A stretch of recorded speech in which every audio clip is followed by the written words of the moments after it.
Hello, and welcome to Daily English Flow. We're really happy you're here. I'm Amelia. And I'm James. On this channel, we practice real, everyday English with natural conversations. If you enjoy learning this way, don't forget to subscribe and like the video. All right, let's get started. So, Amelia, you're smiling today like you have secret good news, and I'm honestly curious. Did something great happen, or are you just happy because it's a calm morning? It's a little both, but yes, I do have a small success and it feels silly and amazing at the same time. I finally booked my dentist appointment in English without panicking. Oh, wow, that's not silly at all. Phone calls can be scary, even in your first language. How did you manage to stay calm and not freeze when they asked questions fast? I prepared like a nerd, honestly. I wrote down my key sentences and I practiced them out loud. When they asked for my name and date, I didn't rush, I spoke slowly. That is such a smart strategy, and you did it. You should be proud because that's real progress. Also, I'm proud of you because I know calls make you nervous. Oh, thank you. When the receptionist said, "Great, you're booked," I felt this warm wave of relief. I wanted to laugh and cry at the same time. Like, yes, I did it. I totally get that feeling. And guess what? I also had a tiny success this morning, and it's the kind that makes you feel like a responsible adult for 5 minutes. Okay, now I'm interested. Tell me everything. Did you finally stop hitting the snooze button 10 times? Or did you clean your kitchen without a dramatic speech first? Even better, I made perfect coffee. Not too strong, not too weak, and I didn't spill it on my shirt. Last week, I was a walking coffee accident, so today felt like a win. That's a real achievement in your world. Congratulations, Mr. Coffee Master. And I love that we're starting with small wins because it shows success doesn't have to be huge. Exactly. Success can be small, but it still gives you confidence, and that confidence helps with bigger goals too. Speaking of bigger goals, didn't you try something challenging recently? Yes, and I'm still excited about it. I had a plan for the weekend and I was nervous because it could go wrong in 100 ways. I wanted to cook my dad's spicy stew. Wait, the stew you always talk about? The one you say tastes like family and winter and happiness? That sounds serious. Also, last time you cooked, the smoke alarm had opinions. Hey, that was one time, and the pan was evil. But this time I was prepared, I swear. I read the recipe 3 times, I bought everything, and I even watched one simple video. That already sounds like success is coming. So, what happened? Did you feel like a chef or did you feel like a confused tourist in your own kitchen while the onions attacked you? Both, honestly. First, I chopped onions, and yes, I cried like I was in a sad movie. Then I started cooking slowly. I kept saying, "Be patient, Amelia, don't rush this." Patience? You? That's impressive on its own. Did you follow the steps exactly or did you do that thing where you think, this looks fine, and then you change something? I followed the steps carefully at the start because I wanted it to taste right. I cooked the vegetables until they were soft, and the smell was already so good I got excited. Oh no, excitement in the kitchen can be dangerous. That's when people start dancing and then they forget the salt or they accidentally add sugar and suddenly dinner becomes dessert. Stop, you're making me nervous again. But yes, I almost made a mistake. I grabbed the wrong jar and I was 1 second away from adding cinnamon instead of paprika. Cinnamon? Amelia, that would be a new recipe called Christmas Stew Surprise. I'm laughing, but I'm also proud because you noticed before it was too late. That's progress. Exactly. I said, "Nope, not today," and I put it back. Then I added the spices and it finally smelled like my dad's kitchen. I felt so happy, I actually clapped for myself. I love that. People should clap for themselves more often. So, did it work in the end? Did you taste it and think, wow, my hard work paid off? Or did you think, oh dear? I tasted it and I was so nervous my hands were shaking a little. Then I smiled because it was really good. Not perfect, but honestly good. I managed to make it taste right. That's huge. And the best part is you can say it clearly, I managed to do it. That phrase is perfect when something is difficult, but you succeed anyway. I'm so happy for you. Thank you.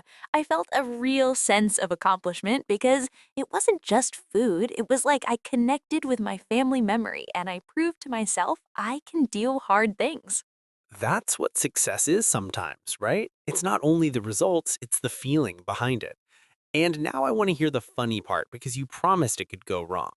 Oh, it did go wrong for a moment. When I tried to take a nice photo for my dad, my phone slipped and I almost dropped it into the pot. I screamed like a cartoon character. I can picture it. Did the phone survive or did you almost create stew flavored technology? Please tell me you saved it because that would be a tragedy and a comedy. It survived, thank goodness. I caught it at the last second and my heart was beating so fast. After that, I turned off the heat and took 5 deep breaths like a calm person.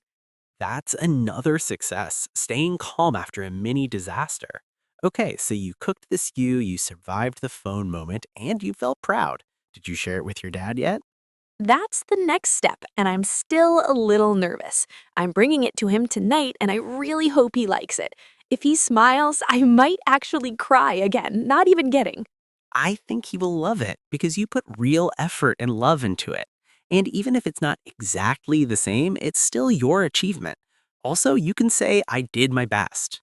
True. And honestly, talking about it like this makes me feel even better because I'm saying the success out loud. And that's what we want for everyone watching too. Think about one small win this week and try to share it in English. Now, tell me, what will you say when your dad takes the first bite? I already imagined that moment in my head 100 times. I think I'll just smile nervously and say, I tried my best, so be kind, even though inside I'll be hoping for a big reaction. That sounds very honest, and honestly, honesty works. People feel it. And even if he gives advice, that doesn't cancel your success. Advice can be love in disguise. You're right. I need to remember that. Sometimes when someone corrects me, I feel like I've failed, even if I actually did something good. That's a habit I'm trying to change. Same here. I used to think success meant perfection, but now I see it's more about progress. Like today, I finally spoke up in a meeting instead of staying quiet like a ghost. Really? That's big for you. You usually wait and then tell me later all of the smart things you wanted to say. What made you speak this time? I was tired of being invisible. I had an idea and my heart was beating fast, but I told myself, if you don't speak now, you'll regret it later. So I just jumped in. Wow, that takes courage. And how did people react? Did the room go silent in a scary way, or did they actually listen to you? They listened. One colleague nodded, another asked a follow up question, and suddenly my idea was part of the discussion. I felt shocked. Like, wait, this is allowed? I love that feeling. It's like you unlock a new level in a game and realize you were always allowed to go there. Did your confidence grow after that? Definitely. After the meeting, I felt taller somehow. Not physically, sadly, but inside. I even walked differently, like a person who knows they belong in the room. That's such a powerful description, and it shows that success can be emotional, not just practical. You didn't get a prize, but you got confidence, which is huge. Exactly. And the funny thing is, later, my boss said, good point earlier, very casually, like it was normal. I smiled and pretended it was normal too, but inside I was celebrating. Quiet celebrations are the best. Sometimes I dance alone in my room for 10 seconds and then act like nothing happened. That's my secret success ritual. I knew it. I always suspected you had a victory dance. Mine is making tea and staring out the window like a movie character who just learned something important. That sounds very dramatic. I like it. And it's nice that we can laugh about these things because it makes success feel lighter and more human, not scary or distant. Yes, and that's important for learning English too. People think they must speak perfectly before they talk about success, but actually, talking about small wins helps you practice naturally. Absolutely. For example, I sometimes say, I'm proud of myself, even if it feels strange. Saying it in English helps me accept it more, like I give myself permission. That's a great phrase. Another good one is I've improved a lot because it focuses on the journey. You don't need to say you're the best, just that you're better than before. I like that. And also, I was nervous, but I did it anyway. That sentence feels very real because success doesn't mean no fear, it means action with fear. Exactly. Fear doesn't disappear magically, it just becomes quieter when you act. And the more you act, the more proof you collect that you can handle things. Proof is a good word. Each small success is like evidence for your brain. When doubt appears, you can say, wait, look at all these times I managed. Yes, and that's why it's useful to talk about successes, even small ones, especially in another language. You practice vocabulary, confidence, and self respect at the same time. That's such a good point. And listeners, if you feel shy, start small. You don't need a big story. You can say, I finished a task, or I tried something new. Or even, I didn't give up. That one is powerful because sometimes not quitting is the real success, even if the result is not perfect. True.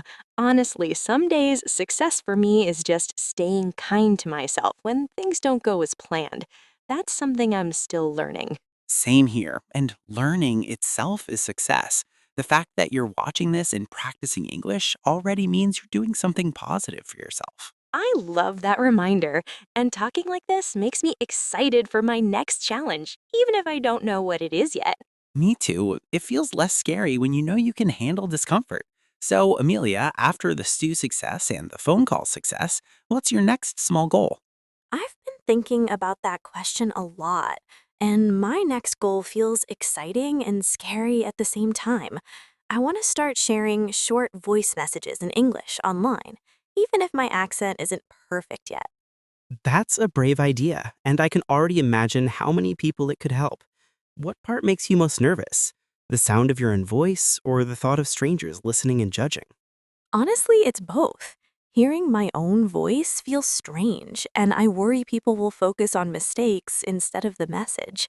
But I also know waiting for perfection means waiting forever. That's such an important realization.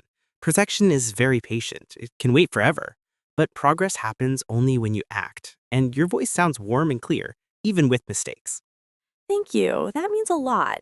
I keep reminding myself that my goal is connection, not perfection. If one person feels encouraged, then the effort is already worth it for me. I love that mindset. It reminds me of when I first started giving presentations. My hands were shaking, my voice cracked, but people still listened because I was honest and prepared. That's comforting to hear. Sometimes we imagine others as perfect speakers, but everyone starts somewhere awkward and unsure. We just don't always see that part of the story. Exactly. We usually see the final version, not the messy beginning. And that's why talking openly about success and struggle is so powerful, especially for language learners. Yes, because learning a language can feel lonely. When you hear others share small wins, you realize you're not behind. You're just on your own path. And that path has ups and downs. Some days you feel fluent and confident, and other days you forget simple words and feel frustrated. Both days are normal. Very true. Yesterday, I forgot the word charger and described it as the cable that gives life to my phone, and we both laughed so much. Haha, I love those moments. They show creativity, not failure. Communication still happened, and that's the real goal of language, not perfect vocabulary lists. Exactly, and laughing about it removes shame. Instead of thinking, I'm bad at English, I think, I found another way to explain myself.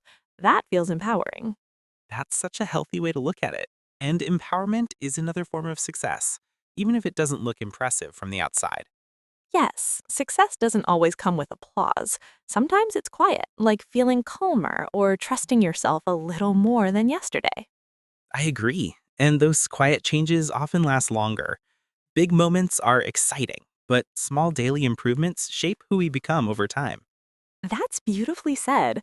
I think that's why I enjoy these conversations so much. They remind me that learning and growing can be gentle, not stressful.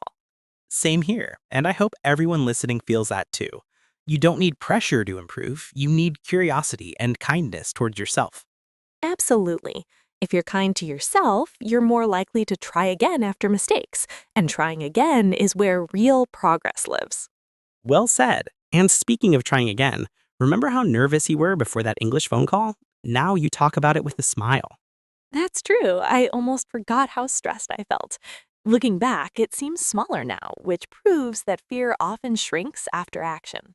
That's a great lesson. Many challenges feel huge before we face them, but once we do, they become part of our experience, not a wall anymore. I really hope listeners take that with them today. Whatever your small success is or whatever you're afraid to try, it's okay to move slowly. Yes, slow progress is still progress. Even one sentence in English today is better than silence, and it deserves recognition.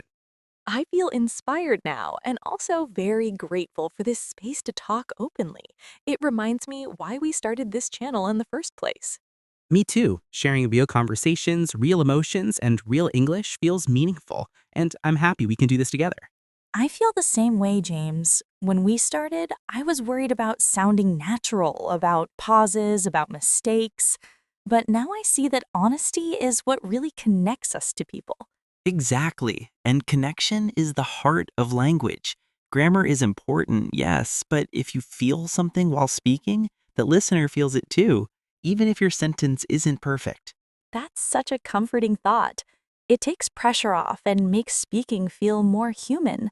I hope everyone listening understands that they don't need permission to speak English. Yes, you don't need a certificate or perfect pronunciation. If you have a thought, a feeling, or a story, that's already enough reason to speak and practice.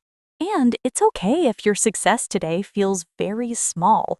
Maybe you understood one sentence in a video, or you didn't switch to your native language right away. Those moments matter a lot. They are signs that your brain is adapting and growing. Language learning is slow, but it's also incredibly powerful when you stay consistent. I also want to say something important. Please don't compare your progress to others. Someone else's success doesn't cancel yours. Everyone has a different starting point. That's such an important reminder. Comparison can steal your joy very quickly. Instead, try to compare yourself only with who you were last month or last year. Yes, ask yourself simple questions like, am I less afraid than before? Or do I understand more than I used to? Those answers show real progress. And the answer is yes, even a little. That's something to be proud of. You're moving forward, and that's what matters most. I feel like this conversation itself is a small success for us too. We shared honestly, we laughed, and we created something useful for others. I agree. And I hope people feel encouraged, not pressured after listening. Learning English should open doors, not create stress or fear. Before we finish, I want to invite everyone watching to think about one success from this week and try to say it out loud in English. Yes, even if it feels awkward at first. Say it alone, or write it down, or share it with a friend. Give your success a voice. And remember, it doesn't have to be big. Small steps repeated many times can change your confidence in ways you don't expect. We truly believe in you, and we're really happy you spend this time learning with us. Your effort does not go unnoticed. Thank you so much for listening and being part of Daily English Flow. We appreciate every single one of you. Take care, keep practicing, and be kind to yourself. See you in the next episode. Bye for now.